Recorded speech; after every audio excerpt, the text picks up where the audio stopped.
Malkajgiri parliament BRS అభ్యర్థి రాఘిడి లక్ష్మారెడ్డిని భారీ మెజార్టీతో గెలిపించబోతున్నామని ఎమ్మెల్యేలు తెలిపారు. కాంగ్రెస్ పార్టీ 100 రోజుల పాలనలో ప్రజలు అసహనం చెందారని, వారికి ఆశ చూపి ఇస్తానన్న పథకాలను ఒకటి కూడా ఇవ్వకపోవడంతో ఈసారి కాంగ్రెస్ పార్టీని గెలిపించే వారే కరువయ్యారని అన్నారు.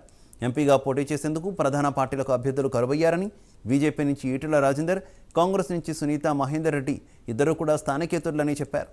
మల్కాజ్గిరి ప్రజలందరూ తమ ఎమ్మెల్యేలను ఎలా గెలిపించారో తనని కూడా అలా గెలిపించి ఆశీర్వదించాలని విజ్ఞప్తి చేశారు.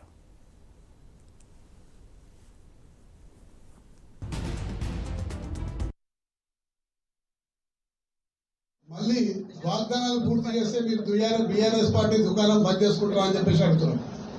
మేము మా ప్రియతమ నాయకులు కేటీఆర్ గారు, హరీష్ రావు గారు గతంలో మాకు ఏం చెప్పిందంటే డిసెంబర్ 9వ తారీఖు నాడు సోనియా గాంధీ బర్త్డే సందర్భంగా రుణమాఫీ చేస్తా కాబట్టి అందరు రైతులు పోయి రుణాలు తీసుకోండి, మీరు 9వ తారీఖు నాడు రుణమాఫీ చేస్తా అని చెప్పిండు.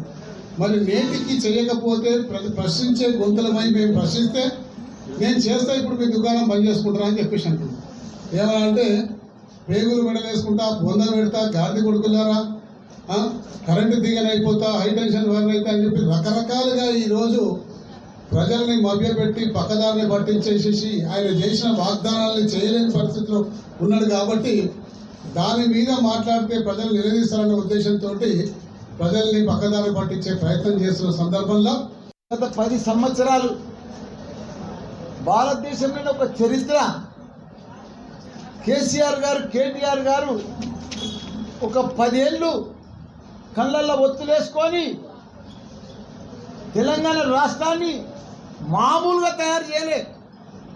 28 రాష్ట్రాలలో ఏ యాంగిల్లో చూసినా, ఏ రకంగా చూసినా మనదే నంబర్ 1. ఏ ఉపాధిలో చూసినా, ఏ ఉత్పత్తిలో చూసినా మనమే నంబర్ 1. మీరు ఐటీ రంగంలో చూసుకో, ఒకనాడు ఐటీ రంగం అంటే బెంగళూరు ఉండే, బెంగళూరును కూడా బీట్ చేసిండు మన కేటీఆర్. హరితారం అంటే ఆ బెంగళూరు సైడు ఊటీ దిక్కుంటుండే.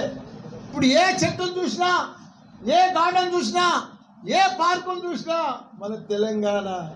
ప్రతి ఊరికి 12,769 గ్రామాలుంటే ప్రతి ఊర్లే క్రీడా మైదానం, nursery, dumping yard, grave yard, మంచి ఇంటింటికి నల్ల తాగునీరు, సాగునీరు, 24 గంటల కరెంట్ ఇచ్చిన ఘనత ఏకైక సీఎం దేశంలో మన మాజీ సీఎం కేసీఆర్.